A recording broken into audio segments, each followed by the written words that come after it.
ඇතරම මේ නියෝජ්‍ය කතානායකතුමනි ඊයේ රැ කරපු ගෙදර වැඩ ටික හෝම්වර්ක් ටික අපත ගියාද කියලා මට හිතෙනවා. මොකද මම මේ අංක 2013 අංක 33 දරන ක්‍රීඩාවලියේදීමේදී උත්තේජක ද්‍රව්‍ය ගැනීමට එරෙහි සම්මුති පනත යටතේ මේ සාකච්ඡාවට එකතු වෙන්න තමයි අද ඊයේ හෝම්වර්ක් කරේ. හැබැයි අද මේ සභාවට ආවට පස්සේ උදේ ඇති වෙච්ච තත්ත්වයක් එක්ක අපි දැක්කා මේ නිවුස් ඇලර්ට් එකක් ආව මට 11:54ට. ඒ නිවුස් ඇලර්ට් එකේ තියෙන්නේ a group of opposition MPs including members of the SJB walked out of the House chamber after the speaker declined to allocate time to discuss on the Iran-Israel conflict. Iran-Israel conflict එක ගැන කරුණු කියන්න ඉඩ දුන්නේ නැහැ කියලා SJB ඇතුළු මේ විපක්ෂය අද මේක වර්ජනය කරලා තියෙනවා. ඇත්තටම මට හිතෙන්නේ විපක්ෂයේ කට්ටිය තහනම් උත්තේජක අරගෙන වගේ. ඇත්ත සිද්ධිය දැන් වටගල අපේ ගරු මන්ත්‍රීතුමත් කිව්වා ඊයේ ගිය 6 වෙනිදා ඉඳලා ගිය මාසේ 6 වෙනිදා ඉඳලා ඒගොල්ලෝ දින ගැනගෙන හිටියේ ඊයේ වෙනකන්. මාධ්‍ය සාකච්ඡා තිබ්බා විවිධ නාට්‍ය රංගන සිදු කළා ගෙවුණු මාසයකට වැඩි කාලයක් තිස්සේ.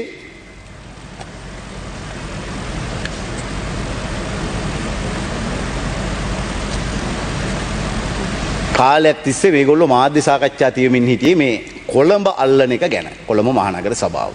ඊයේ දවසේ අපේ රායිකලී බල්ත සහෝදරිය ඇතුළු අපේ කණ්ඩායම මේ නගර සභාවේ බලය අත්පත් කරගත්තට පස්සේ මේගොල්ලෝ ඊයේ 4 ගාතේ දාලා වැටිලා හිටියේ. ඊයේ ඡන්දෙන් පැනදිලා අඬාඩ ඉඳලා උදේ නිින්දෙන් ඇහැරලා බලනකොට මීට දවස් මට මතක 13 වෙනිදා තමයි ඊශ්‍රායල් ඉරාන යුද්ධය ආරම්භ වුණේ. දවස් 4කට විතර කලින් ආරම්භ වෙච්ච යුද්ධයක් ගැන උදේ පාන්දර නැගිටලා බලනකොට මතක් වුණා හදිස්සි. ඒ මතක් වෙලා ඇවිල්ලා මෙතන දැන් අපි කවුරුත් දන්නවා උදේම විපක්ෂ නායකතුමාට අවස්ථාවක් එනවා 27 යටතේ ප්‍රශ්න කරන්න ප්‍රශ්න ඉදිරිපත් කරන්න ප්‍රකාශයක් කරන්න එතුමාට අවස්ථාවක් එනවා. ඒ අවස්ථාව ගත්තේ නැහැ. අපි මේක රටට කියන්න ඕන මේක තමයි තක්කඩිකම. ඒ වෙලාවේ ඒ අවස්ථාව ගන්නේ නැතුව පාර්ලිමේන්තුවේ විධිමත්ව තියෙන නීත්‍යානුකූලව Tamanට තියෙන අයිතිය පාවිච්චි කරන්නේ නැතුව ඊට පස්සේ නැගිටලා නිකන් කෙදිරි ගහනවා. නහයෙන් අඬනවා. නහයෙන් අඬලා කියනවා මට මේ ඉරාන ඊශ්‍රායල් යුද්ධ ගැන ප්‍රකාශයක් කරන්න මගේ අම්මේ හද කම්පා වෙලා. ඇත්ත ඒක නෙවෙයි. ඒ වෙලාවේ තමයි ගරු නියෝජ්‍ය කතානායකතුමනි මේක මතක් වුණේ. මොකද ඊයේ මේක මතක් වෙන්නේ නෑනේ අප්පා. එලෝ දෙලෝ නැතුව රත් වෙලානේ හිටියේ. මේක මතක් වෙන්න විදියක් නෑ. දිනලා හිටියේ ඊයේ වෙනකන්. ඒ නිසා 62ක් එක්ක දිනලා හිටියේ ලියුම් අස්සම් කරලා දීලා. හැබැයි ඊයේ 54යි 61යි නේද? 54යි 61යි. ඊට පස්සේ දැන් අපේ වටගල සහෝදරයා කිව්වා හර්ධ සාක්ෂියක් ගැන. ඇත්තටම වටගල සහෝදරයා හර්ධ සාක්ෂියට අභියෝග කරන්න පුළුවන්ද කියලා ඇහුවා අපේ වටගල මන්ත්‍රීතුමා. පුළුවන්. ඇයි? මුජිබර් රහ්මාන්ටයි සජිත් ප්‍රේමදාසයි ඇතුළු නඩේට කොහෙද හර්ධ සාක්ෂියක්? කොහෙද හර්ධ සාක්ෂියක්? මට මතකයි ඔය සජිත් ප්‍රේමදාස මාළඟ දැනුත් තියෙනවා මේ ඕනනම් වොයිස් කට් එක දාලා පෙන්නන්න පුළුවන්. මේ රට කෑවේ මේ පොහොට්ටු ආණ්ඩුව. ජාතිවාදී නිර්මාණය කළේ මේ පොහොට්ටු ආණ්ඩුව. දැන් ඒගොල්ලෝ හදනවා කොහොම හරි අමාරුවෙන් හරි අහපව් නැගිටින්න. එහෙම තමයි කිව්වේ. කවුද? ශ්‍රීමුකෙන් එහෙම තමයි කිව්වේ. ඊට කලින් මට මතකයි ගිය ඡන්දෙදී ජනතාව ඒකරාශි කරගෙන ජනතාවගෙන් ප්‍රශ්න කරනවා. මේ හොර තක්කටි දූෂිත පොහොට්ටුවත් එක්ක අපි එකතු වෙන්න ඕනේද කියලා අහනවා. ජනතාව කියනවා එපා කියලා. එහෙම තමයි කිව්වේ. එහෙම කියපු අය පොහොට්ටුවත් එක්ක අද එකතු වෙලා සභාව පිහිටවන හර්ධ සාක්ෂියක් කොහෙද? කුලියාපිටිය ප්‍රාදේශීය සභාව. කුලියාපිටිය ප්‍රාදේශීය සභාවේ අපි කොට්ටාස මම හිතන්නේ සියල්ලම දිනුම්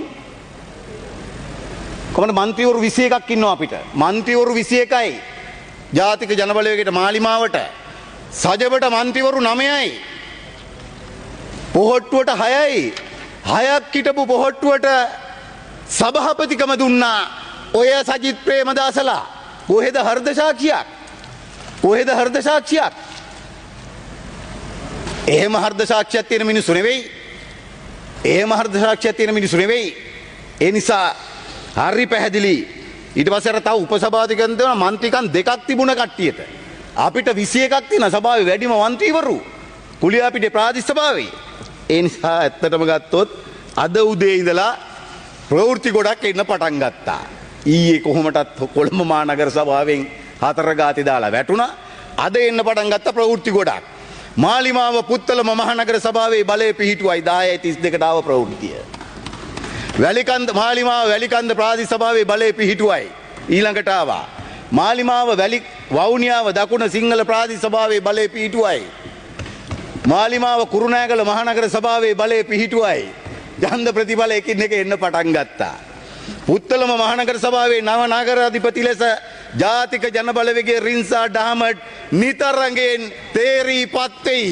එන්න පටන් ගත්ත ප්‍රවෘත්තියකින් එක තහනම් උත්තේජක ගැහුවා වගේ කට්ටිය පැනලා දිව්වා. නැතුව මේ ඉරාන ඊශ්‍රායල් යුද්ධය ගැන කතා කරන්න දුන්නේ නැහැ කියලා නෙවෙයි. ඒ විතරක් නෙමෙයි. කුරුණෑගල මහනගර සභාවේ අභිනව නගරාධිපති ලෙස නීතිඥ ආනන්ද සහබන්දුපත් වෙයි. එන්න පටන් ගත්ත ප්‍රවෘත්ති මාලිමාව හපුතලේ ප්‍රාදේශ සභාවෙත් බලය පිහිටුවයි. ඔය අද දවසේ අපි ඒවා ඊයේත් අදත් 16ත් 17ත් මේ වෙනකොට තියලා තියෙනවා සභා 30ක් පිහිටුවලා තියෙනවා. ඒ 30න් 23ක් ජාතික ජනබලවේගය මාලිමාව සභා පිහිටුවලා තියෙනවා. ඉතින් තහනංජ උත්තේජක ගහලා මේක වර්ජනය කරා කියලා බොරු ප්‍රවෘත්තියක් රටට හැදුවා. ඔන්න අද නිවුස් සලට් ගහපු 11යි ගානට නිවුස් සලට් ගහපු හැමෝටම අපි කියනවා නිවුස් සලට් එක ගැහුවේ ඉරාන ඊශ්‍රායල් යුද්ධ ගැන කතා කරන්න දීපු නිසා නෙවෙයි නියෝජ්‍ය කතානායකතුමනි. ඒගොල්ලන්ටත් එච්ච මේ ඉරණම නිසා ඉස්සල්ලා පරදුනා වෙන්වෙන්ව. කලින් වෙන්වෙන්ව පරදුනා. දැන් එකතු වෙලා පරදිනවා. එකතු වෙලා පරදිනකොට මේක දරා ගන්න බෑ. සභාවේ ඉන්නෙත් ඇතුව දාලා දුවනවා. ඉතින් දවල් අපි දැක්ක ලන්ච් එක ගන්නවා. යනවනේ ඉතින් වර්ජනය කරලා ගෙදර යන්න ඉපැයි. එහෙම නැත්නම් වෝක් අවුට් එකක් කරනවා වගේ අපේ ඔය විවිධ වෘත්තීය ක්‍රියාමාර්ග විදිහට වෝක් අවුට් කරනවා වගේ එක්ක පැය දෙකක් විතර එළි ඉඳලා ආපහු එන්න ඕන. එහෙම නැහැ. ලන්ච් එක ගන්නවා.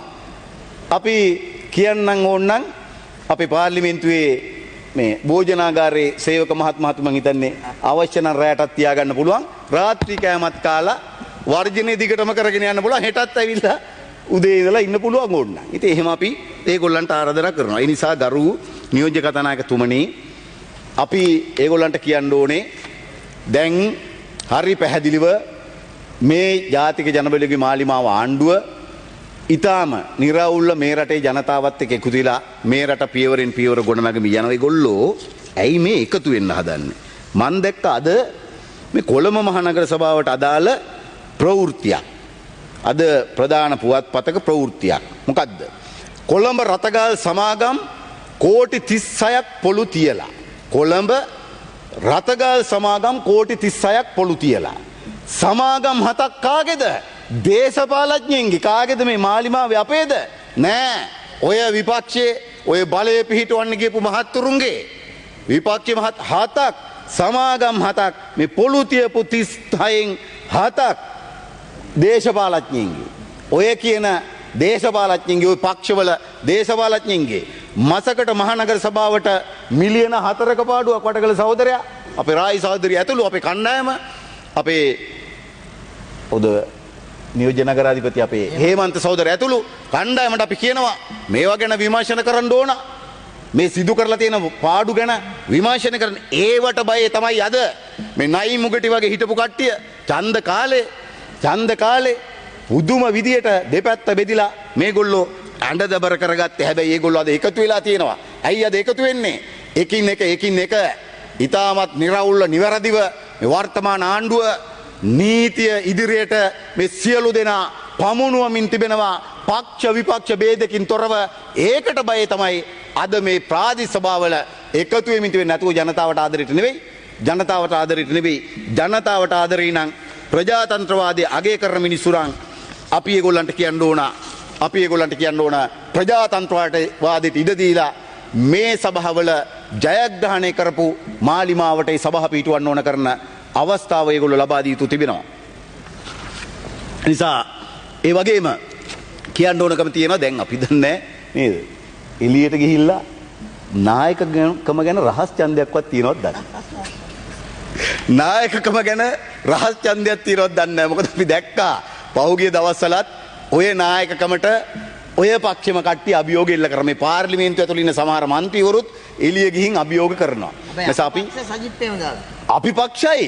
අපි අත් දෙක මුස්සලා සජිත් ප්‍රේමදාස චිරාත් කාලයක් විපක්ෂ නායක ලෙස සිටිය යුතුයි කියලා මේ පාර්ලිමේන්තුවේ 159 දෙනාම අත් දෙකම උස්සලා අපි සම්මත කරනවා. ඉන්ඩෝන හොල්ලන්න දෙන්නේ නැහැ අපි. ඉන්ඩෝනෝම ওই පුටුවේ චිරාත් කාලයක් වැජෙන්න ඕන, යෙහෙන් වැජෙන්න ඕනකම තියෙනවා නේද? ඒ නිසා රහස් ඡන්දයක්වත් තියලා තමයි මොකක් හරි කරගන්න වෙන්නේ. ලිපිට මොකුත් කරන්න වෙන්නේ නැහැ. ඒ විතරක් නෙමෙයි. අර එහා පැත්තේ විශේෂයෙන්ම අපි රාසමාණික්කන් മന്ത്രിතුමත් ඇතුළු අපේ දෙමළ ජාතික සන්ධානයේ ඒ മന്ത്രിවරු කතා කරද්දී උන් දිගටම කිව්වා මේ අපේ ජනතාව. ඒ වගේම අපේ ජනතාවට යුක්තිය ඉටු කරන්න ඕන කියලා කිව්වා. අපි එකක් කියන්න ඕනේ සියලු සහෝදර മന്ത്രിවරුන්ට අපිට නම් මේ මුළු රටම අපේ ජනතාව. උතුරෙත් දකුණෙත් නැගෙනහිරත් බටහිරත් සිංහල දෙමළ මුස්ලිම් ભેදයකින් බර්ග මැලේ ભેදකින් තොරව ගරු නියෝජ්‍ය කතානායකතුමනි සියලු ජනතාව අපේ ජනතාව මාලිමාවේ ආණ්ඩුව ඒ සියලු ජනතාවගේ ආණ්ඩුව මිසක අපි මේක බෙදාගෙන වෙන් කරගෙන නැහැ. නිසා අපි ඒ සියලු දෙනාට සේවය කරන්න තමයි අද මේ ආණ්ඩුව බලයට පත් වෙලා තියෙන්නේ. ඔබ තමුන්නාසි දන්නවා මේ අයවැයෙන් රුපියල් මිලියන 5000ක් වැඩිම මුදලක් අපි වෙන් කරා උතුරු පළාතේ මාර්ග සංවර්ධනය සඳහා. විතරක් නෙමෙයි තවත් විවිධ ව්‍යාපෘති අපි අයවැය Jayasinghe, you have 2 more minutes. කරු නියෝජ්‍ය කතානායකතුමනි පොඩි වෙලාවක් දෙන්න. මම හිතන්නේ වෙලාව ඉතුරු වෙලා තියෙනවා. එහා පැත්තේ කට්ටිය තහනම් උත්තේජක ගහලා ඉඳා. ඒ නිසා ඒ වෙලාවත් එක්ක පොඩි වෙලාවක් දෙන්න. ඒ නිසා 5 minutes. Honorable member, we have many members on the government side to waiting. Please 5 minutes, right. එනිසා අපි කියන්න ඕනකම තිබෙනවා. අපි දැක්කා ඒ മന്ത്രിවරු අපි දැක්ක කතා කරනවා ක්‍රීඩාව ගැන. ඔව් මතක අපේ ජනාධිපති අනුර දිසානායක සහෝදරයා පෞගේ දවස්වල උතුරට ගිය වෙලාවේ කියනවා යාපනයේට උතුරට අපි ජාත්‍යන්තර ක්‍රිකට් ක්‍රීඩා පිටියක් ලබා දෙන්න කටයුතු කරන මැදිහත් වෙනවා. ඒ වගේම අපේ රටේ ප්‍රවීණම ක්‍රිකට් ක්‍රීඩකෙක් වෙච්ච සනත් ජයසූරිය මම දැක්කා ඒ වෙනුවෙන් මැදිහත් වෙමින් ඉන්නවා. ඒ නිසා අපි ඒ മന്ത്രിවරුන්ට කියන්න ඕන අපේ ආණ්ඩුව කියලා කියන්නේ සියලු ජනතාවට එක හා සමානව සලකන ආණ්ඩුවක්. අපි කිසිදු ભેදකින් තොරව, ජාතිවාදකින් තොරව, ආගම් ભેදකින් තොරව සියලු ජනතාවට එකසේ සලකන ආණ්ඩුවක්. නිසා අපි අද දවසේ මේ විවාදයේ තුල විශේෂයෙන්ම අපි දන්නවා අපේ රටේ මේ ක්‍රීඩාව සම්බන්ධයෙන් විවිධ ගැටලු පහුගිය කාලයක් තිස්සේ මතුවලා තිබුණා. ඉතින් ඒ ගැටලුත් निराකරණය කරගෙන අපි මේ ක්‍රීඩාව නගා සිටවන්න ඕනකම තිබෙනවා. අපේ රට පුරාම ගත්තොත් අපි දන්න විශාල ක්‍රීඩා පිටි ප්‍රමාණයක් එක පැත්තකින් වල් බිහි වෙලා තිබෙනවා. අනිත් පැත්තෙන් අපේ ගම්පහ දිස්ත්‍රික්කේ ගත්තත් ඊටාම හොඳ විභවයක් සහිත ක්‍රීඩකයන් විශාල ප්‍රමාණයකින් අපේ රුවන් මාපලගම මන්ත්‍රීතුමායි සම්බන්ධයෙන් දීර්ඝ ලෙස කරුණු පැහැදිලි කරා. නිසා මම තවදුරටත් ඒ පිළිබඳව වැඩිදුර කරුණු පැහැදිලි කරන්න බලාපොරොත්තු වෙන්නේ නැහැ. කෙසේ වෙතත් අපි විශේෂයෙන්ම මේ අද දවසේ සාකච්ඡාවට ගැනෙන මේ තහනම් උත්තේජකවලට අදාළ මේ පනත් කෙටුම්පත සම්බන්ධයෙන් අපි හිතනවා මේ පනත අපි සම්මත කරමින් ඊට අදාළ සංශෝධන එකතු කරමින් අපි මේ ක්‍රීඩාව තව තවත් ඉහළ නංවන්න ඕන කරන මැදිහත් වීම කරන්න ඕනකම තිබෙනවා. ඒ විතරක් නෙමෙයි අපි විශ්වාස කරනවා දැන් මේ රටේ ජනතාවට අපි ඉතාමත් හොඳ සෞඛ්‍ය සම්පන්න ජනතාවක්, නිරෝගී ජනතාවක් නිර්මාණය කරන්න නම් ගරු නියෝජ්‍ය කතානායකතුමනි අපිට ක්‍රීඩා සංස්කෘතියක් රට තුල යලි ඇති කළ යුතු තිබෙනවා. ඒ ක්‍රීඩා සංස්කෘතියක් රට තුල ඇති කිරීම ඔස්සේ තමයි අපිට පුළුවන්කම තිබෙන්නේ සෞඛ්‍ය සම්පන්න ජනතාවක් විශේෂයෙන්ම අපේ රට අපි ඉදිරියේදී රට ඉහළට ඔසවන්න මෙරට නිෂ්පාදන ආර්ථිකයක් කරා මෙහෙවන් මෙරට ජනතාවට ඉතාමත් හොඳ පෝසත් රටක ලස්සන ජීවිතයක් ගෙවන්න ඕන කරන පරිසරයක් නිර්මාණය කරන්න අපිට ඕනකම තිබෙනවා. ඒ වෙනුවෙන් අපිට ඉතාමත් ඉහළ දායකත්වයක් දෙන්න පුළුවන් තැනක් තමයි ක්‍රීඩාව. ඒ නිසා ඒ වෙනුවෙන් විශේෂයෙන්ම අපි ක්‍රීඩා ඇමතිතුමත් ක්‍රීඩා නියෝජ්‍ය ඇමතිතුමා ඇතුළු ඒ කණ්ඩායම ඉතා ඉහළ වෙහෙසකර අභ්‍යාසක නියැලෙමින් ඉන්නවා. ඔවුන් මහ පොළොවට බැහැලා මේ ක්‍රීඩාව පිළිබඳව තවදුරටත් සකස් වෙන්න ඕන මොනවද වෙනස් වෙන්න ඕන මොනවද ඒව පිළිබඳව ඉතා හොඳින් සොයා බලමින් මැදිහත් වෙමින් කටයුතු කරමින් තිබෙනවා. ඒ වගේම දැනට තිබෙන ක්‍රීඩා පාසල් ඒ ක්‍රීඩා පාසල් ප්‍රමාණය තවත් වැඩි කරමින් ඒවට ඕන කරන පහසුකම් ටික ලබා දෙන්න ඒ ක්‍රීඩා පාසල් වල ඉන්න ඒ දරුවන්ට තව වැඩියෙන් අවශ්‍ය කරන පහසුකම් ටික ලබා දෙමින් මේ ක්‍රීඩාව විහිළ නංවන්න ඕන කරන මැදිහත් වීම ටික අපි සිදු කරමින් තිබෙනවා. ඒ නිසා අද දවසේ මේ පනත සම්බන්ධ කරන සාකච්ඡාවේදී මම කලින් කිව්වා වගේ අපි ඊයේ හෝම්වර්ක් එක වෙනුවට අද සිදු වුණේ වෙනත් කරුණු ප්‍රමාණයක් කතා කරන්න මේ සභාවේ උදේ සිට ඇතිවෙච්ච තත්ත්වය අනුව.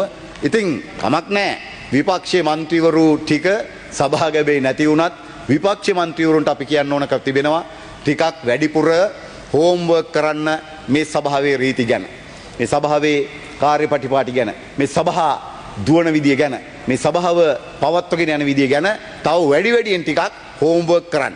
මොකද එහෙම නැත්තම් මේ ගැලරි වල ඉඳගෙන අපි දන්නවා අපේ පාසල් දරුවෝ දිනපතා මේ ගැලරි වලට එනවා. පාසල් දරුවෝ මේ සභාව නරඹනවා. ඔවුන් මේකෙන් යමක් ඉගෙන ගන්න ඕන. හැබැයි සභා රීති සභා නීති රීති කාර්යපටිපාටි ඒ සියල්ල උල්ලංඝනය කරලා Tamanට ඕන විදිහට මේ සභාව තුළ දරු නියෝජ්‍ය කතානායකතුමනි කටයුතු කරන්න හදනවා නම් ඒක මේ සභාවේ ඉන්න മന്ത്രിවරු 225ට විතරක් නෙමෙයි මේ සභාව නරඹන්නේ අපේ පාසල් දරුවන්ට ඒ වගේම රාජ්‍ය තාත්විකයට ඒ වගේම අනිකුත් විවිධ පිරිස් වලට දෙන හොඳ පූර්වාදර්ශයක් නෙවෙයි. ඒ නිසා අපි විශ්වාස කරනවා අද දවසේ මේ විපක්ෂය බොරු හේතු මවාගෙන ඇත්තටම ගත්තොත් මං කලින් කිව්වා වගේ මේ මවාගත්තේ බොරු හේතු. කිතුලට නැගපු මිනිහට කියන්න දෙයක් තියෙන්න එපා ගරු නියෝජ්‍ය කතානායකතුමනි. කිතුලට නැගගෙනාට කියන්න දෙයක් තියෙන්න ඕනේ. සභාවල මං දැක්කා බොරු කයියක් ගහනවා සභා 100ක. එහෙම නේද? සභා 100ක බලය අල්ලනවා කියලා තමයි ඒගොල්ලෝ කයිය ගැහුවේ. හැබැයි දැනට ඊයේත් අදත් තියපු 30න් 23ක් ජාතික ජනබලවේගය අපි බලයත් පත් කරගන්න සමත් වෙලා තියෙන. ඒක තමයි ඇත්ත හේතුව. ඒ නිසා ඒ ඇත්ත හේතුව කියන්නේ නැතුව බොරු හේතු හදාගෙන මං කලින් කිව්වා වගේ උදේ අහම්බෙන් නිින්දෙන් නැගිටලා මතක් වෙච්ච ඉරාන ඊශ්‍රායල් යුද්ධ ගැන එවැනි ප්‍රකාශ කරන්න මෙතන ලෑස්ති වෙන්න එපා. මොකද අපිත් හොඳට මේ කාර්යපටිපාටි රීති ඒ වගේම නේද හැම වෙලාවෙම පොයින්ට් ඔෆ් ඕඩර් කිය නැගිටිනවා. ඇති පොයින්ට් එකක් නැහැ. බොරුවට පොයින්ට් ඔෆ් ඕඩර් දැන් ඒ සෙල්ලම් බෑ. මුල් මාස 3 4 5ක් 6ක් ගත වුණා.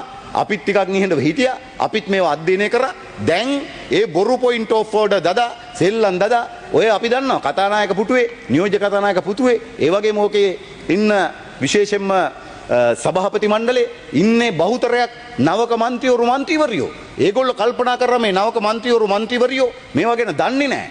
ඒ නිසා තමයි ඒගොල්ලෝ මේ හැම වෙලාවකම මේ මූලාසනයට අභියෝග කරන්න පටන් ගත්තේ. අපි දැක්ක උදෑසන මේ මූලාසනයට එක මහත්තුරු අපේ නලින් ජයතිස්ස විපක්ෂ අපේ ආණ්ඩු පක්ෂයේ ප්‍රධාන සංවිධායකතුමා කිව්වා ඉතාම නරක ලෙස තමයි ඔවුන් ආමන්ත්‍රණය කරේ. ඉතින් එවැනි විපක්ෂයකින් රටට වැඩක් වෙන්නෙත් නැහැ, ජනතාවට වැඩකුත් නැහැ, මේ පාර්ලිමේන්තු සභාවකට වැඩකුත් නැහැ කියමින් එවැනි විපක්ෂයක් ගැන අපි දන්නවා ඉදිරියේ මේ රටේ ජනතාව තවදුරටත් ඉදිරියේදී තීන්දුව తీරන ගනීවි කියන කාරණයත් අවධාරණය කරමින් මේ වෙලාව වැඩිපුරත් ලබා දීම පිළිබඳව ඔබතුමාට බෙහෙවින සූතියන් තිබින් මම නිරේන බොහොම ස්තුතියි.